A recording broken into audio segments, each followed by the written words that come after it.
Hola, buenas tardes. ¿Cómo les va? ¿Cómo andan? Estaba ahí con una dificultad que no me admitía el sistema, no sé por qué. Hoy vamos a ver un tema que siempre vemos en el Consejo Deliberante. Siempre hacemos una clase presencial en el Consejo Deliberante. Hoy justamente hubo sesión en el Consejo Deliberante, igualmente con esta modalidad virtual. No estamos haciendo estas clases presenciales, pero siempre lo dábamos en el Consejo Deliberante para que conocieran el recinto donde nace este tema del cual vamos a hablar hoy, que es el poder de policía. Hoy vamos a hablar de poder de policía y policía administrativa, que son dos cosas distintas que forman parte de la función de policía del Estado.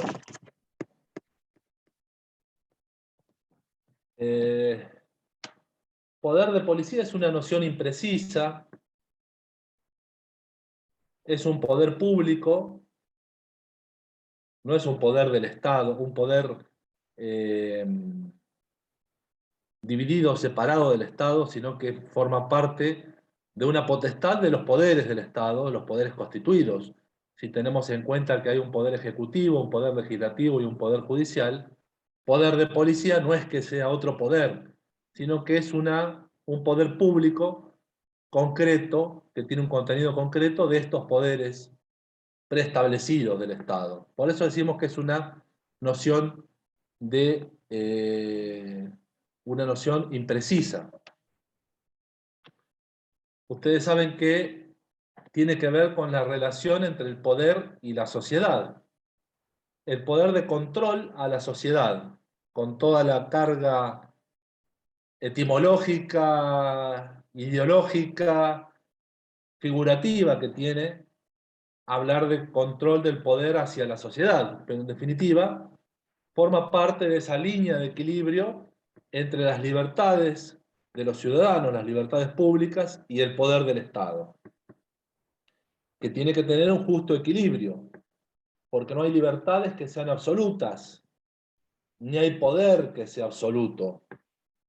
Si partimos ya de los contractualistas que ustedes han estudiado en derecho político, Hobbes, Locke, Rousseau, cada uno con sus particularidades y con sus grandes diferencias, porque Hobbes lo que hizo fue eh, fundamentar la monarquía absoluta, donde ahí sí había poderes absolutos y las libertades eran inexistentes o insignificantes.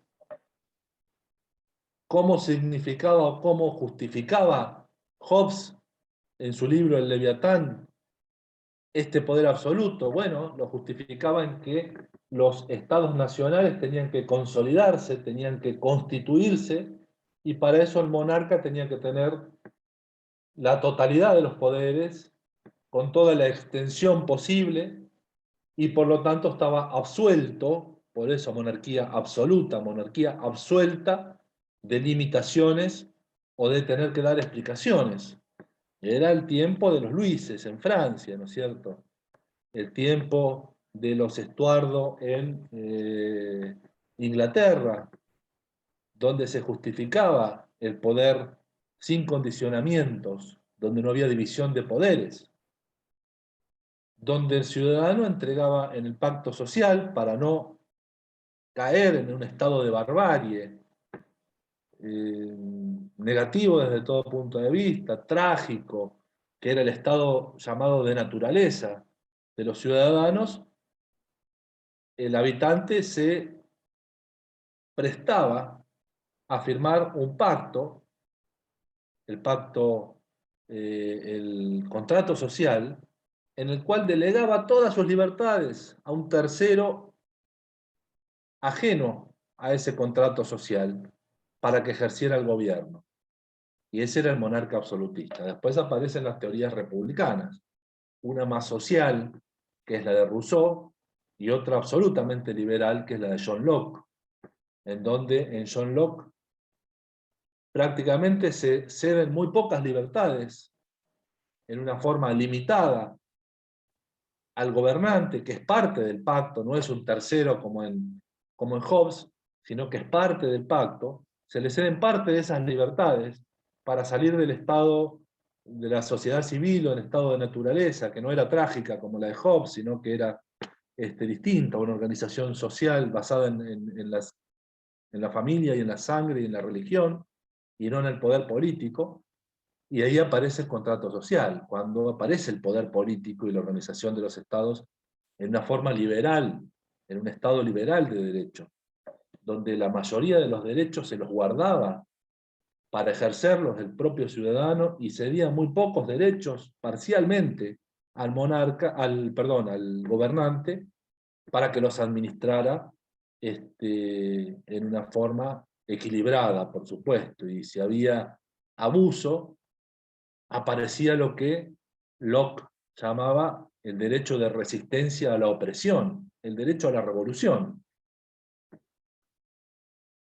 Desde ahí, desde esas épocas, aparece el concepto de poder de policía del Estado, sin límites en el Estado absolutista y con grandes limitaciones en el Estado democrático, en el Estado liberal, y con menos limitaciones en el Estado social de derecho, de Rousseau, donde se cedían todos los derechos para reconquistarlos, digamos, multiplicados.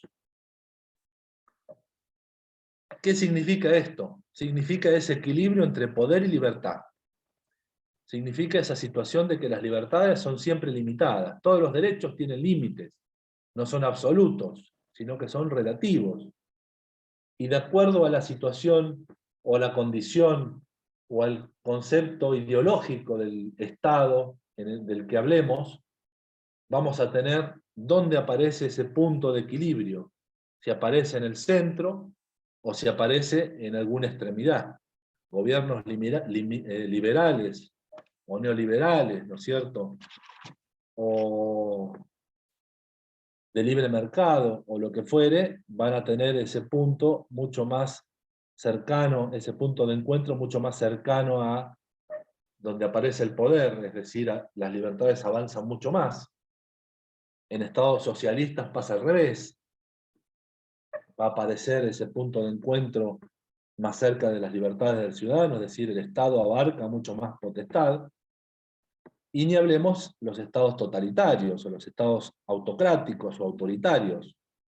Podemos ver a Venezuela, podemos ver a Nicaragua, donde los regímenes realmente avanzan sobre las libertades de los ciudadanos, a punto tal de que en Nicaragua, estado al cual la Argentina teme condenar en la Organización de los Estados Americanos, está encarcelando dirigentes opositores por opinar libremente sobre cuestiones políticas. Esto es aberrante, pero eso pasa hoy día, en nuestro siglo XXI.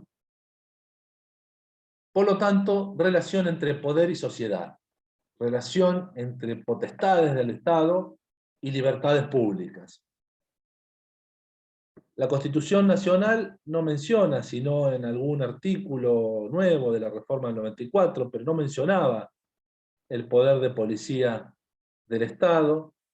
Sin embargo, surgía del propio texto constitucional el fundamento del poder de policía del Estado, ya sea desde el preámbulo, que hablaba precisamente, hoy se cumplen 83 hasta ahora, 38 años del famoso discurso de Raúl Alfonsín en el Obelisco, cuando recitó el preámbulo de la Constitución Nacional, que muchos de los que tenemos más edad recordamos porque fue una cosa muy vibrante. Alfonsín cierra su campaña electoral recitando el preámbulo de la Constitución Nacional ante un obelisco con cientos de miles de personas, y realmente ahí, en muchos casos, se recordó de que existía una Constitución Nacional a la que había que volver después de los años de dictadura militar. Y el preámbulo de la Constitución habla de consolidar la paz interior, constituir la Unión Nacional, promover el bienestar general. Cuando dice promover el bienestar general, está dando la pauta de que para promover el bienestar general hay que controlar, regular y limitar los derechos individuales para garantizar los derechos generales de la población. Esto lo vamos a explicar ahora en el desarrollo del tema. A su vez, surge del artículo 14 de la Constitución Nacional. ¿De qué habla el artículo 14? De los derechos civiles y políticos. Y nada más y nada menos que está diciendo cómo se garantizan esos derechos. Esos derechos se garantizan conforme a las leyes que reglamenten su ejercicio. Y ahí aparece el listado, el vademecum, de los derechos constitucionales: entrar, permanecer y salir, profesar libremente su culto, trabajar, ejercer industria lícita, reunirse, asociarse con fines útiles. Todos los derechos constitucionales, incluso la vida y la dignidad, que es un derecho no enunciado, pero que surge del artículo 33 de la Constitución Nacional, pueden ser gozados conforme a las leyes que reglamenten su ejercicio.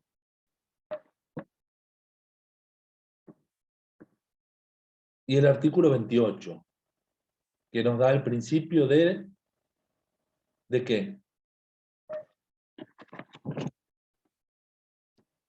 ¿Qué principio del derecho administrativo, principio constitucional, principio general del derecho nos da el artículo 28? ¿De razonabilidad, puede ser?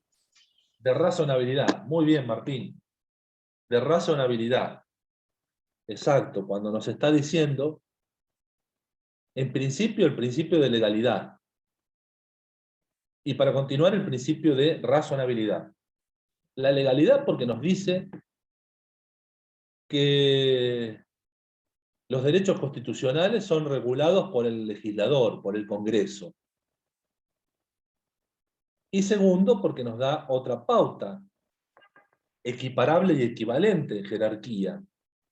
Nos dice que cuando el legislador reglamente los derechos constitucionales, debe hacerlo siguiendo el precepto de la razonabilidad, no alterando su espíritu.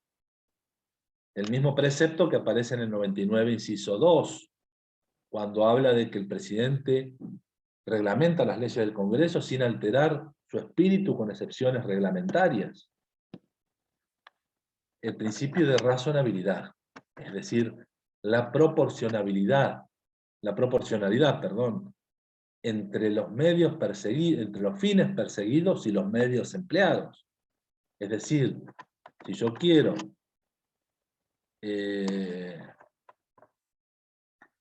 resolver un dolor en un dolor de cabeza, voy a tomar una vallaspirina.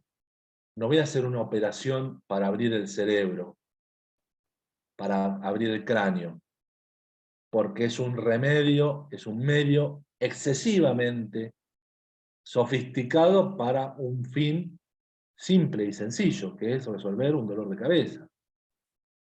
Si yo quiero resolver un conflicto entre vecinos, ligero, liviano, insignificante, trataré de buscar que el Estado realice una mediación comunitaria, no la aplicación de una sanción del Código Penal, porque no hay proporción entre el medio que elijo para el fin deseado. Esto no quiere decir la Constitución.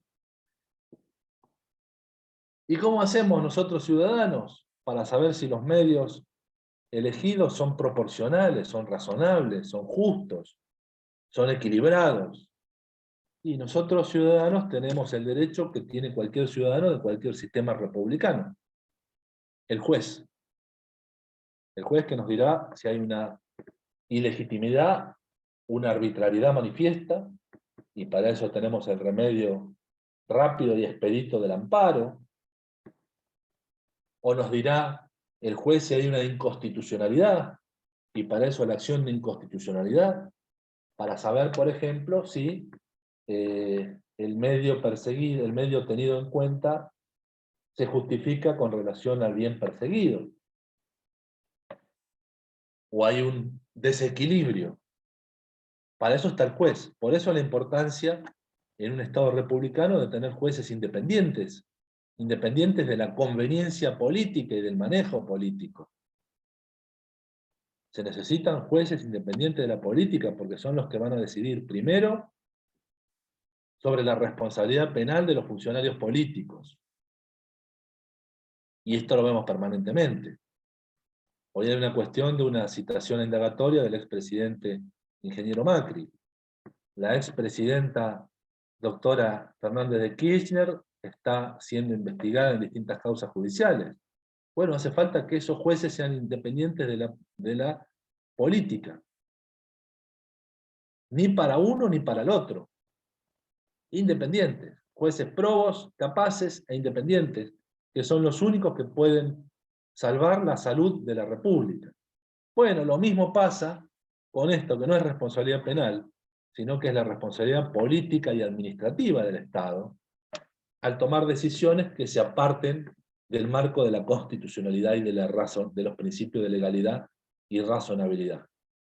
Miren, nosotros estamos desde la Defensoría del Pueblo oponiéndonos férreamente a un decreto del intendente Guillermo Montenegro que traslada las funciones, prácticamente las funciones de control de bromatología del área de salud al área política de la Secretaría de Gobierno.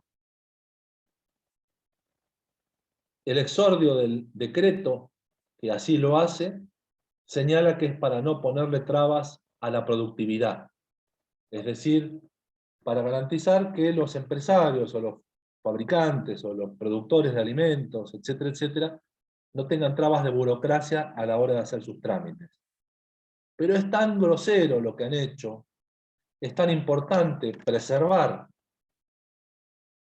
la inocuidad de los alimentos, la salud de la población, que hacer este acto de subordinación y de debilitamiento del área de bromatología por el simple hecho de no interferir burocráticamente, que la interferencia burocrática podría, si se configura, resultar un mal menor frente al bien mayor que es cuidar la salud de la población. Entonces este es el caso de un remedio desproporcionado.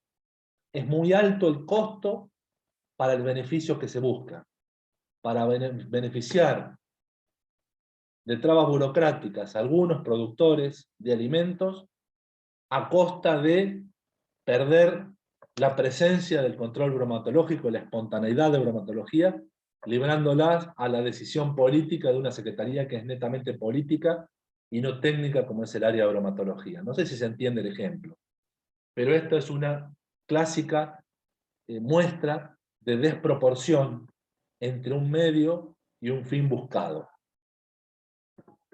Por lo tanto, la Constitución menciona en estos lugares, en estos artículos, o en estas partes de la Constitución, de su mismo texto, las pautas de las cuales puede surgir el poder de policía del Estado. Teniendo en cuenta de que el poder de policía no es un poder en sí, sino que es una función de los poderes, del poder. ¿Una función de quién? Básicamente del poder legislativo. Cuando yo hablo de poder de policía, no hablo ni del intendente, ni del gobernador, ni del presidente. Hablo del Congreso Nacional, hablo de la legislatura bonaerense y hablo del Consejo Deliberante. Porque el poder de policía es la potestad legislativa de regular, de limitar, de canalizar los derechos individuales constitucionales para lograr la satisfacción de un interés general. Por lo tanto, esa función que nosotros llamamos poder de policía es una función o una potestad del poder legislativo.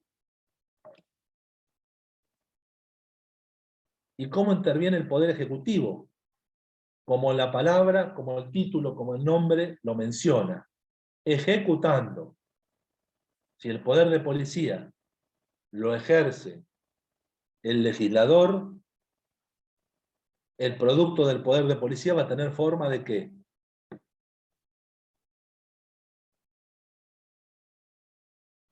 El producto de esa función del Congreso va a tener forma de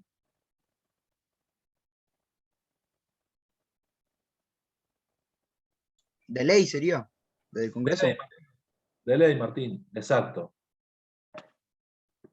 Y como lo dice la misma Constitución, corresponde al Poder Ejecutivo ejecutar y hacer cumplir las leyes de la República.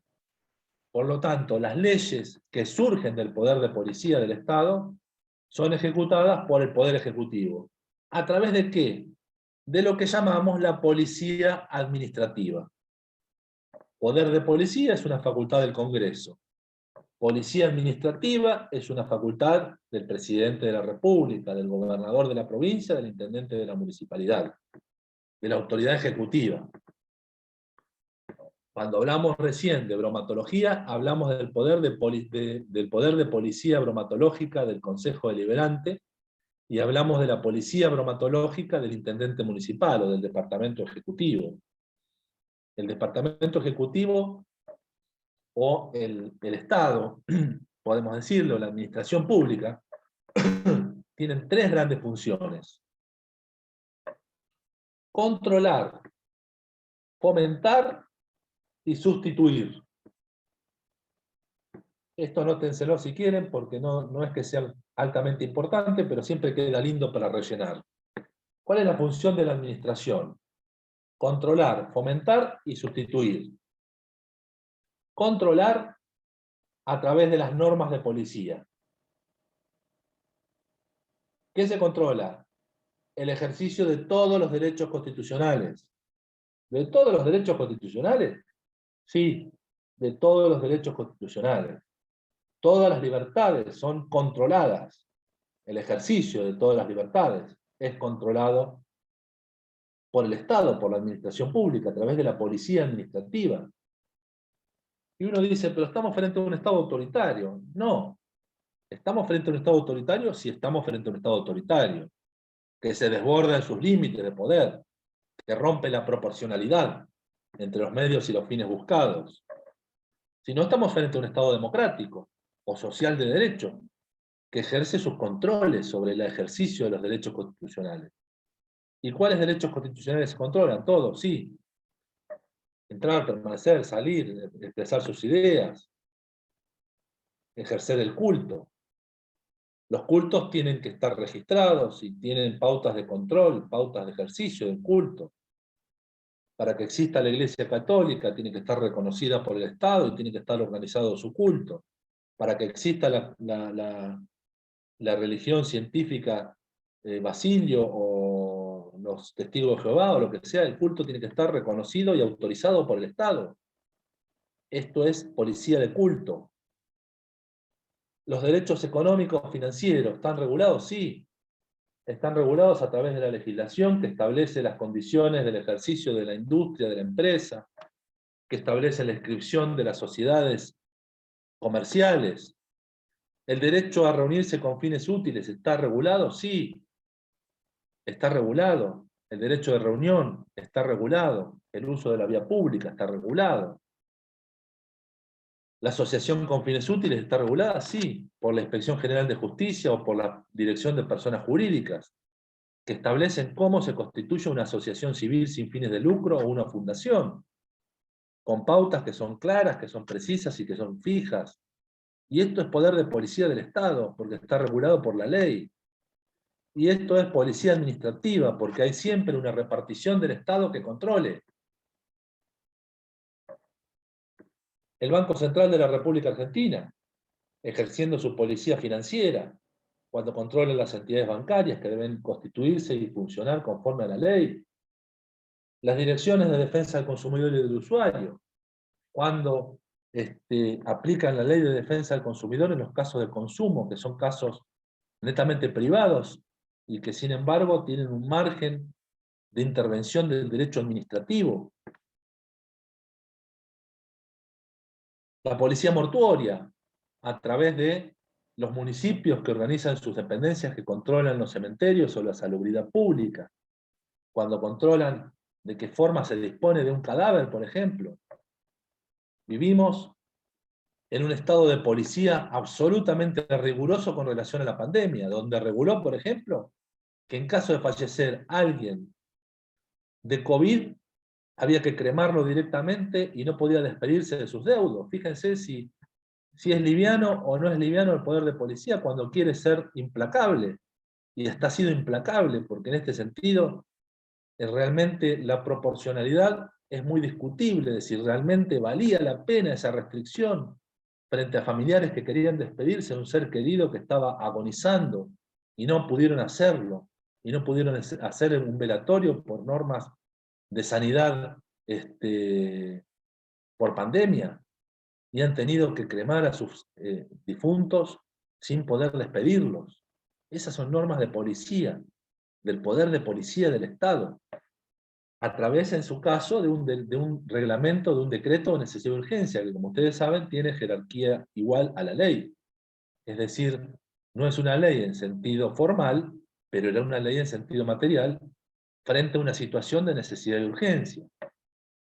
Nuestro derecho a enseñar y aprender, que está regulado absolutamente por normas del poder de policía del Estado, en este caso, normas que emanan del poder de policía de las universidades, que es una entidad autónoma de carácter constitucional que ejerce prerrogativas que podrían ser del legislador y que le han sido asignadas y otorgadas a las universidades nacionales, que tienen el carácter de autónomas cogobernadas por la Constitución Nacional. Y tenemos un reglamento de cursada, que es el poder de policía del Estado sobre nosotros, como estudiantes, como docentes o como graduados. El poder de policía de las profesiones liberales, que si bien son liberales no se ejercen tan libremente, sino que necesitan o requieren de una matriculación y de un control de ética profesional, que en este caso el Estado no ejerce per se, sino que ha delegado ¿en quién?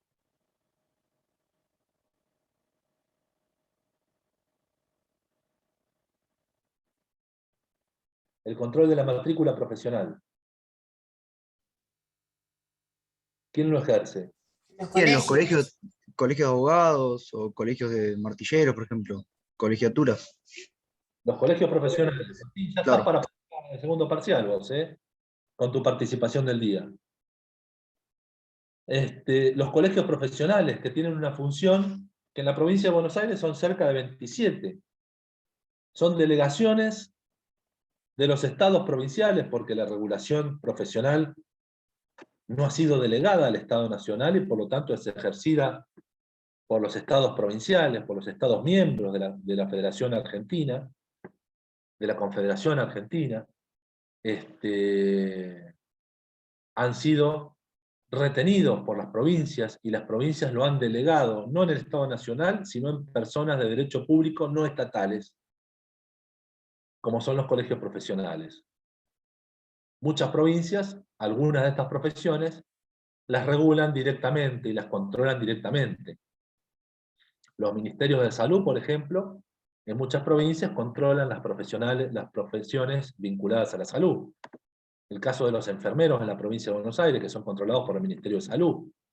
Si se creara el Colegio Profesional de Enfermería, el Estado delegaría en un ente público no estatal el control de la matrícula de los enfermeros y enfermeras, con una matriculación obligatoria y un código de ética que dictaría cada colegio, creado por ley de la provincia.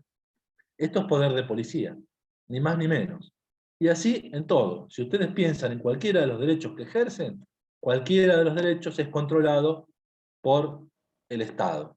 El derecho de trasladarse con los carnets de conducir o las leyes de tránsito. El derecho de entrar, permanecer y salir a través de las leyes migratorias. Cualquiera de los derechos que se les ocurra es controlado por el Estado. La evolución de la policía y del poder de policía en Roma, en el medioevo, en la Edad Moderna, en el Estado liberal y en el Estado de administración, véanlo directamente de los libros de texto.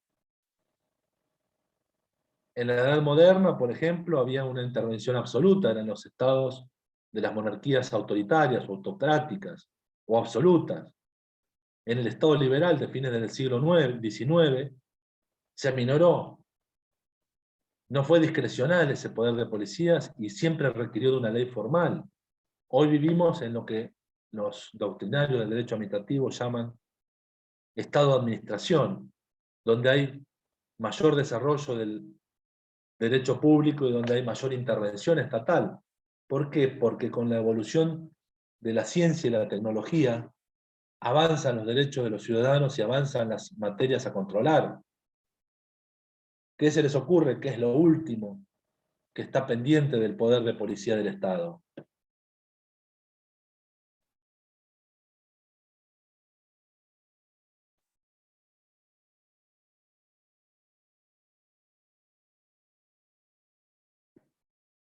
¿Qué se les ocurre? ¿Qué puede ser? Lo que todavía está pendiente de regulación por parte del Estado.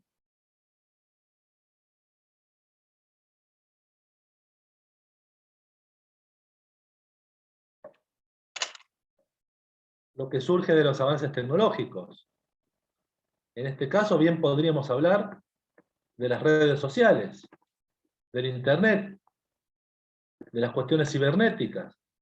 Fíjense el uso de Internet y los ciberdelitos, por ejemplo, donde hay muchas materias a las cuales todavía le falta regulación por parte del Estado.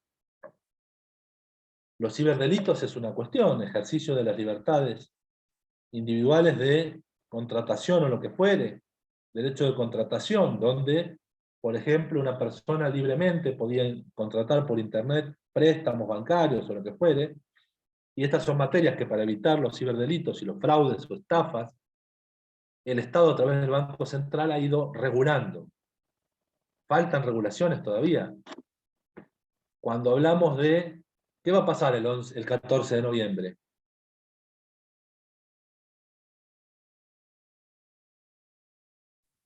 Hay elecciones. Va a haber elecciones, bien. 14 va a ser domingo, 13, 12. El 12 de noviembre a las 8 de la mañana, ¿qué va a pasar? La veda. La veda, muy bien, Tomás. ¿La veda dónde?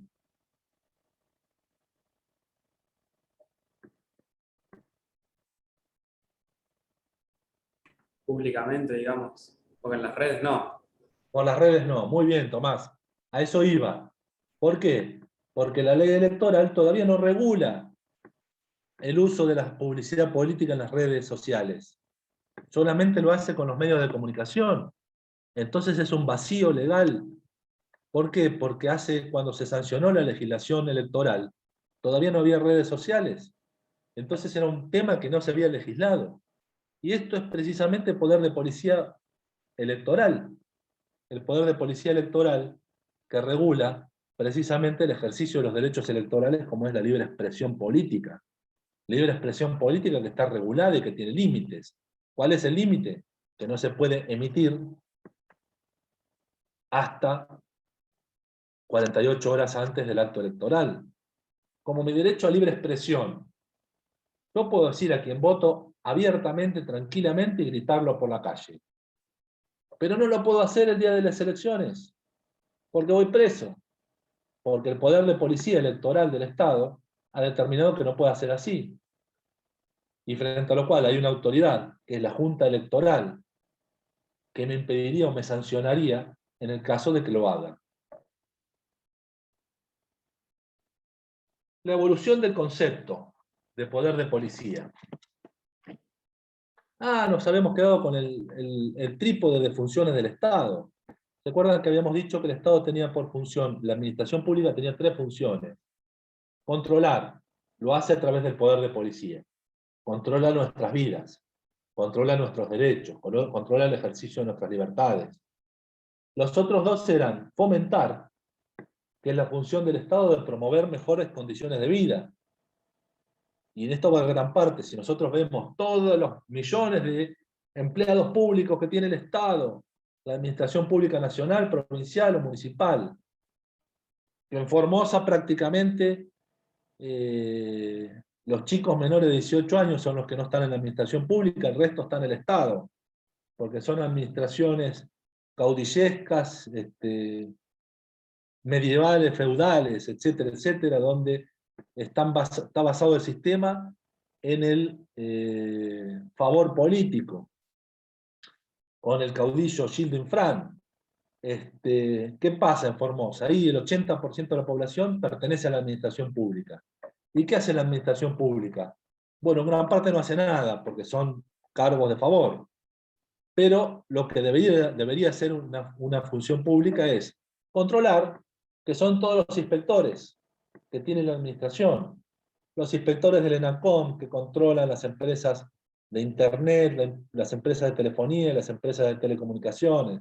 los inspectores de bromatología, los inspectores de la Inspección General de Justicia, los de Inspección General, los del Ministerio de Trabajo, los de Recursos Naturales, los de la Comisión Nacional de Regulación del Transporte, los del Ministerio de Economía, Lealtad Comercial, todos los inspectores del Estado, en las más distintas materias, controlan.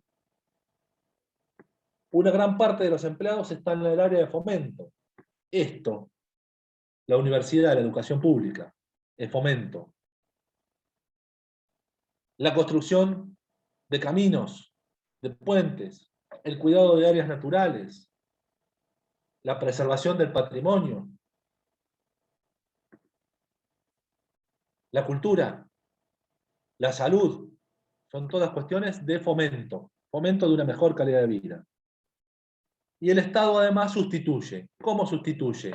Cuando me reemplaza a mí en algunas prestaciones que están calificadas y definidas por ley, que yo no me puedo autoprocurar. Estaríamos frente al concepto de ¿qué?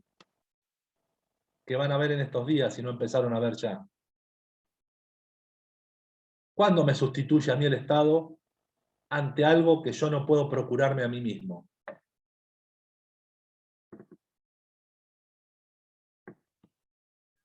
¿En un proceso judicial puede ser? No, Martín, en esto no. Administrativo, ¿eh? Una noción de derecho de administración pública, no de justicia. Si yo quiero procurarme un kilo de pan, cruzo en la esquina y lo compro en la panadería. Hay alguien que lo puede fabricar por mí. Cuando tengo otra necesidad, voy a un negocio, contrato un servicio y lo procuro. Pero en este caso el Estado sustituye a los particulares, que no se pueden procurar determinado bien o servicio. ¿Frente a qué estamos?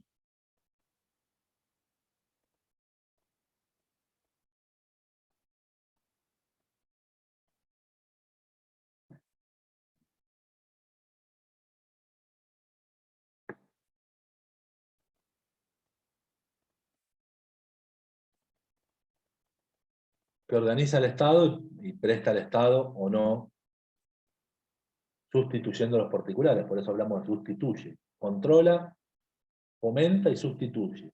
¿Un servicio público? Exacto, Romina. Servicio público.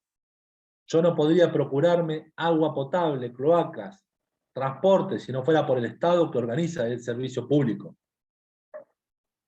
Que es una cuestión discutible, subjetiva, qué es servicio público y qué no es un servicio público. Por eso digo, cuando el Estado declara que algo es servicio público, si yo quiero procurarme el gas, me lo procura el Estado a través de una empresa concesionaria, porque el servicio está tercerizado, pero el titular del servicio es el Estado. La electricidad.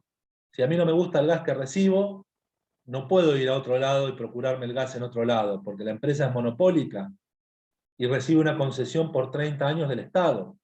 El Estado podría prestarlo como lo prestó Gas del Estado en su momento, o ESEBA, cuando la empresa era estatal, después se ha privatizado, se ha concesionado el servicio público, pero sigue siendo servicio público. Hoy estamos no frente a un proceso en el cual los servicios públicos dejan de serlo para ser servicios privados, sino al contrario, en el cual muchos servicios privados están a punto de convertirse en servicios públicos. Y lo digo lisa y llanamente con relación a lo que es la telefonía celular. La telefonía celular es un servicio privado, que muchos entienden o entendemos que debiera tratarse de un servicio público. Es decir, no quiere decir esto que el Estado tenga que poner una empresa monopólica de celulares, sino que la regulación debiera organizarla el Estado y no los privados. ¿Por qué? Porque es un servicio esencial que hace a la calidad de vida directa e inmediata de los ciudadanos. Pero hoy el servicio de telefonía celular es un servicio privado. El servicio de telefonía fija, que ustedes ya no tienen, y que han nacido prácticamente sin telefonía fija, es un servicio público todavía. Yo nací en una época en la cual no todos tenían teléfono fijo, en la cual en muchas casas hacían falta décadas para llegar a tener el teléfono fijo. Y hoy prácticamente nadie tiene el teléfono fijo porque no se usa más, porque el celular, uno va ahora a una empresa y en 5 minutos le asignan un número y le dan un aparato. Y se traslada por el mundo hablando por teléfono. En aquel entonces no era igual. La empresa era estatal, era la Entel, Empresa Nacional de Telecomunicaciones, creada en los años 40. Así que esa era la tríada de funciones de la administración. La evolución del concepto. Antiguamente, poder de policía estaba vinculado directamente al orden público. Orden público, ¿a qué llamamos? Llamamos a un terceto, a un trío de cuestiones que el Estado controlaba. En un Estado que era el Estado gendarme decimonónico. ¿Saben qué es decimonónico? ¿Qué significa decimonónico?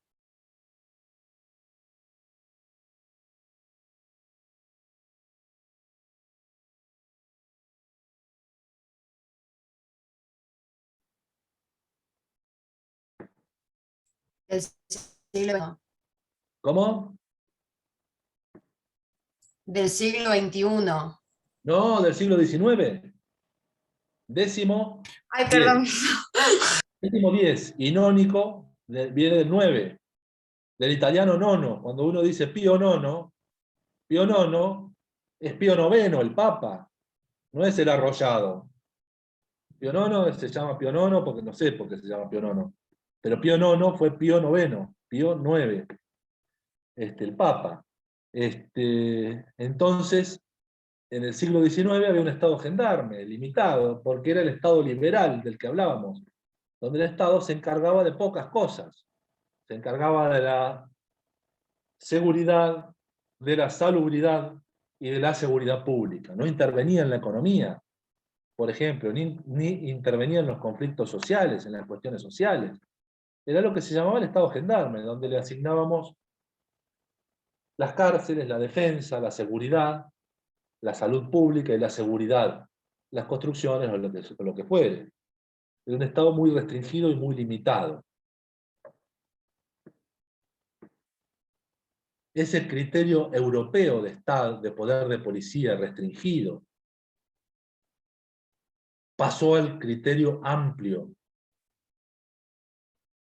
criterio americano del poder de policía, donde el Estado no solo se encarga de la seguridad, salubridad y moralidad pública, es decir, ¿qué era la seguridad? La seguridad de las construcciones, la seguridad edilicia, la seguridad en la calle, la seguridad bromatológica, la salubridad, ¿qué era? La atención de la salud pública, el control de las pandemias, el control de las cuestiones mortuorias, de los cementerios, de los alimentos, y la moralidad pública, que era otra cuestión, es decir, que los menores no entraran a los cabarets, que las casas de citas estuvieran reguladas y no se ejerciera la prostitución en la calle, que nadie se vistiese con vestidos del otro sexo, como pasaba en la provincia de Buenos Aires hasta hace pocos años, donde un varón de nacimiento, a un varón de sexo biológico, no se le permitía usar ropa de otro sexo como el sexo de la mujer, en contenido biológico. ¿Por qué? Porque no había, por supuesto, identidad de género. Era escandaloso para la sociedad. Entonces eso era moralidad pública. La moralidad pública la encuentro. ¿Conocen el archivo histórico municipal? La Villa Emilio Mitre, el Museo Barili. Romina, ¿lo conoces? ¿Has visto por casualidad un cartelón grande que dice reglamento de baños? ¿Has llegado a leerlo?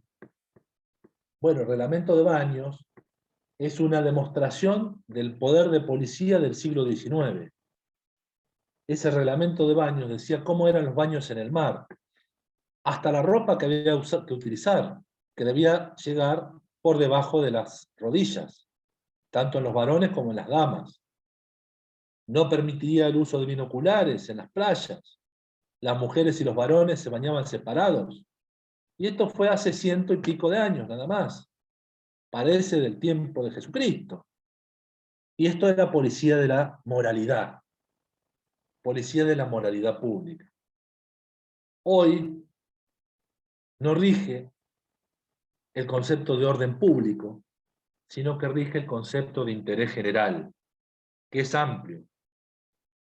Por eso el orden público no define el poder de policía, pero el concepto de bienestar general tampoco lo define, porque todas las funciones del Estado, control, fomento o sustitución, tienen por finalidad el interés general. Un servicio público como el agua y la cloaca, un fomento como la salud pública, un control como es el control bromatológico, siendo 3 funciones distintas de la administración, integran todos el concepto de interés general, satisfacción del interés general. Tampoco define el poder de policía el concepto de la coacción. La coacción directa. ¿Qué es la coacción? Es el uso de la fuerza. Vieron ustedes que hay un país que tiene en su bandera, en su estandarte nacional, perdón, en su escudo nacional, la frase por la razón o por la fuerza. ¿Qué país es ese? Hoy estamos preguntones. Chile. Chile, Martín. Muy bien. Martín ya está a punto de aprobar el segundo parcial. ¿Por la razón o por la fuerza? La administración pública actúa por la razón o por la fuerza. Vimos en materia de contratos administrativos que cuando una parte no cumplía con que cuando el particular no cumplía con la prestación a su cargo, el Estado ejecutaba por la fuerza a través de sí mismo, a través de un tercero o a través de la garantía de contrato. Cuando uno resiste a una autoridad, hay policía que puede llegar a detener, a llevar por la fuerza pública. Si uno de ustedes no comparece sale esta noche con el auto y se emborrachan, hoy que es jueves, es un buen día con este calor para tomar una cervecita, 2, 3, 4, 5, más un gin tonic, más un Aperol Spritz, y nos encuentra la policía de tránsito. Ahí tenés otro poder de policía del Estado, policía de tránsito, ejecutada a través de la policía administrativa, a través del área de tránsito municipal. Nos secuestran el auto por la fuerza. Por la fuerza. Si no nos queremos bajar, van a hacer guardia ahí, porque algún abogado alguna vez planteó que no se podía trasladar, que era una privación ilegítima de libertad, trasladar el auto con un tipo adentro. Pero me van a esperar a que salga, aunque sea para hacer pis. Y se van a llevar el auto por la fuerza. Y si no me presento al juzgado, me van a ir a buscar con la policía. Y si no pago la multa, me van a hacer un apremio judicial. Por lo tanto, la coacción define, pero no solo al poder de policía, sino todo el accionar de la administración pública. El Estado tiene coacción, que tiene que ver con cuál de los caracteres del acto administrativo.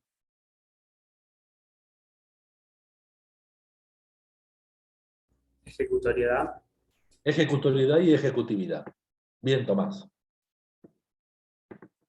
Y el bienestar general, otro de las cuestiones que define al poder de policía, pero también define a toda la actividad del Estado.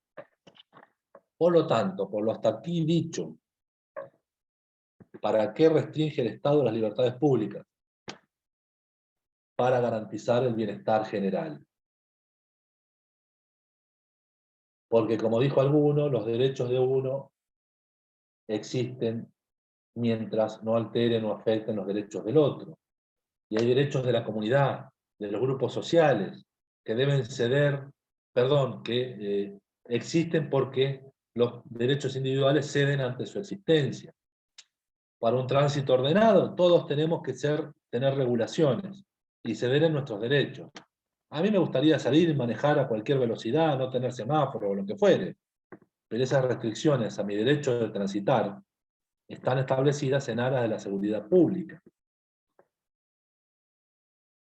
A mí me gustaría fabricar como quiero los productos alimentarios, pero hay una cuestión de garantizar un interés general que es la inocuidad de los alimentos, etcétera, etcétera, etcétera.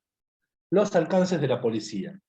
Los alcances son amplios. Hacer, no hacer, dejar hacer, dar. Cada faceta de la policía administrativa puede tener distintas formas. Puede ser que tenga que hacer algo. Cuando el municipio, a través de su policía urbanística o su policía edilicia, me ordena construir cerco y vereda para que no proliferen las ratas, para que no prolifere la inseguridad, para mantener la seguridad en las veredas y que la gente no se mate de un golpe. Esas son limitaciones o facultades o obligaciones de hacer que establece la policía administrativa en aras del interés general o del bienestar general. Plantar el árbol en la vereda es un deber, una prestación de hacer obligatoria. ¿En aras de qué? De mejorar el medio ambiente, la salubridad pública y el paisaje urbano, que es un bien social. No hacer, no exhibir escaparates en la vereda si soy comerciante, no manejar si no tengo registro de conducir, no abrir un comercio si no estoy habilitado para ello, no construir si no estoy en una zona donde no puedo construir un determinado volumen o determinada altura. Obligaciones de dejar hacer, cuando por ejemplo la municipalidad me pone una chapa con la indicación del sentido de las calles en mi frente. Obligación de dar, o lo que fuere. Jurisdiccionalmente, el poder de policía pertenece a la nación, a la provincia y a los municipios, conforme las reglas de competencia, conforme las facultades constitucionales de los poderes.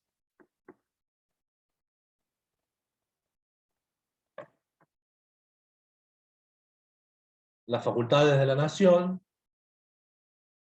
darán lugar al poder de policía nacional, lo mismo que el provincial.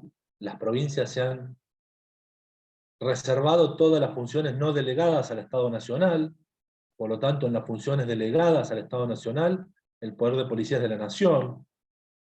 A su vez las provincias, por un mandato de la Constitución Nacional, deben garantizar, salvo en Buenos Aires, que es una rara avis, una situación inconstitucional, donde no se ha reconocido la autonomía de los municipios todavía, las provincias deben cederle a los municipios un cúmulo de facultades propias. Entonces serán de competencia municipal. Hay materias que son compartidas. El medio ambiente, el cuidado del ambiente, la promoción de la cultura, la promoción de la salud, que puede estar organizado por convenios, pero donde por ahí pueden tener regulación. Por ejemplo, la preservación de la arboleda en el Partido General Porredón tiene una ley provincial y una ordenanza municipal que en algunos puntos colisionan. Poder de policía de una materia que es municipal, porque tiene que ver con el urbanismo, que es netamente local, y tiene que ver con el medio ambiente, que es netamente provincial. Y hay dos regulaciones que se superponen. Algunas cuestiones prácticas. Por ejemplo, hasta hace años atrás, el expendio de bebidas después de determinada hora, la prohibición. Había una norma municipal que establecía que no se podía vender alcohol después de las 23 horas, en ejercicio de funciones propias de los municipios que tienen que ver con el funcionamiento de los comercios, y la provincia sancionó una ley provincial que absorbió las legislaciones municipales donde estableció que no se podía vender alcohol después de las 21 horas. ¿Qué pasó? Los comerciantes jugaban a que se pusiera en valor la ordenanza municipal. 2 horitas más para vender alcohol. Y todos estábamos contentos porque en el verano podíamos comprar una cervecita fresca en el almacén a las 10 de la noche, a las 10:30, hasta las 11. No, primó la ley provincial y a las 9 se terminó. Ustedes ven que si van a Toledo, a un supermercado, perdón, no debo dar marcas porque me cobra el ENACOM, la publicidad, a las 9 se terminó la venta de alcohol. Tuvo supremacía la ley superior. Como la ley nacional tiene supremacía sobre la provincial, en el caso de que se llama de repugnancia, es decir, que una se contraponga a la otra. ¿Cuál es la que termina primando? Generalmente la de mayor jerarquía. Esto es discutible, muy discutible en los tribunales. Generalmente la de mayor jerarquía. La nacional sobre la provincial sobre la municipal. ¿Por qué? Porque representa el interés general, porque el interés general de la provincia está sobre el interés general de los municipios. Y porque el interés general de la nación está sobre las provincias. Pero esto se puede discutir. Se puede discutir diciendo cuál es la normativa que tutela mejor. Porque en este caso la provincia dijo a las 11, a las 9, y la municipalidad decía a las 11. Pero si hubiera sido al revés, si el bien tutelado, que es la salud de la población, la seguridad al momento de la conducción de tránsito, la conducta en los lugares públicos vinculado con el alcoholismo, la municipalidad hubiera preservado mejor y hubiera dicho la municipalidad a las 9 y la provincia a las 11. Quizá hubiera sido al revés, esta cuestión de repugnancia.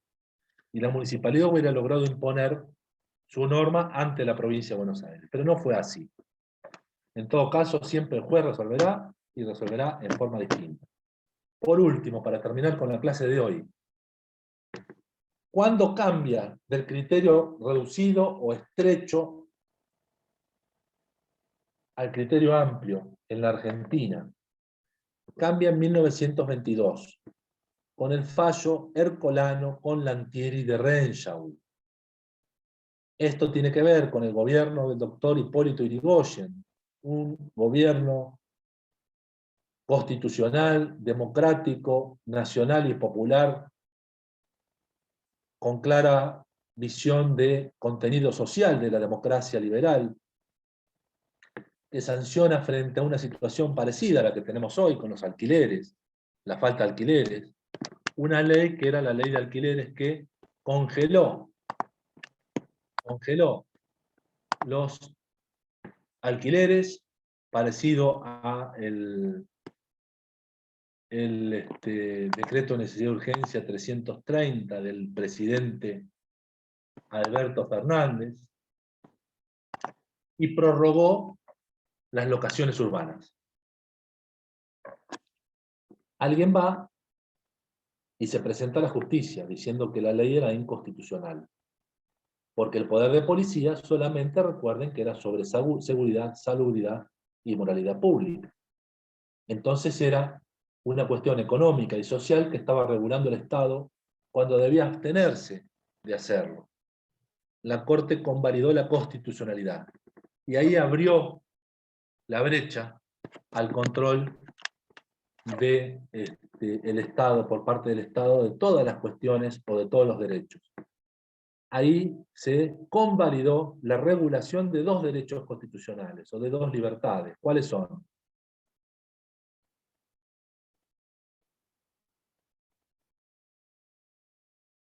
¿Cuáles son las 2 libertades reguladas por la ley de prórroga de alquileres?